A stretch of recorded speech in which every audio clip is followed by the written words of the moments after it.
Digər bir haqqı uşağın haqqıdır, ona gözəl adın seçilməsidir. Bəzən görürsən ki, cəmiyyətdə insana elə adlar qoyulur ki, ad gərək mənası gözəl olsun. Mənasız, məntiqsiz və ya pis mənaya yozulan adlar qoyulmasın övlad üçün. Həzrət Rasulullah bir çox sahabənin adını dəyişibdi. Məsələn, adın soruşurdu ki, nədir adın?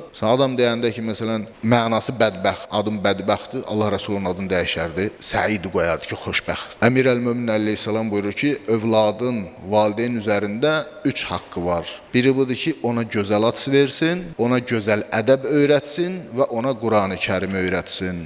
Və ən böyük haqlardan biri də övladın sevgi haqqıdır, məhəbbət haqqıdır. Ki, uşaqlara qarşı gərək sevgi ilə, məhəbbətlə davranılsın. Həzrət Rasulullah sallallahu aleyhi və səlləm buyurur ki, bizim kiçiklərimizə rəhm etməyən bizdən deyildir. Peyğəmbər uşaqlarla mehribancasına davranırdı. Hədislərdə var, İmam Həsən, İmam Hüseyin əleyhissalamı çiyninə alardı, onlarla oynayardı, onlarla lütfkarlıqla, nəzakətlə davranardı. Hətta Allah Rəsulü buyurur ki, hər kəsin uşağı varsa, onu ilə uşaqlıq eləsin. Yəni, o ilə oynasın. Balaca bir uşaq varsa, oyna sən də uşaqlıq elə deyir. Və yaxud da digər bir hədisdə buyurur ki, hər kəs bir uşağı sevindirərsə, qiyamət günü Allah onu sevindirər.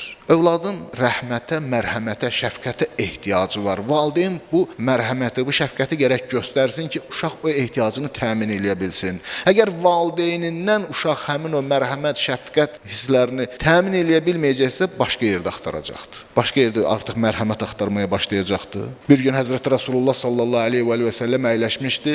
İmam Həsən, İmam Hüseyin də Peyğəmbərin qucağındadır. Allah Rəsulü gah İmam Hüseynin üzündən öpür, gah İmam Həsən əleyhissalamın üzündən öpür. Sahabələrdən biri baxdı, ya Rasulallah, mənim bir qədər övladım var, çoxlu sayda övladım var, hələ bir dəfə birini qucaqlayıb öpməmişəm.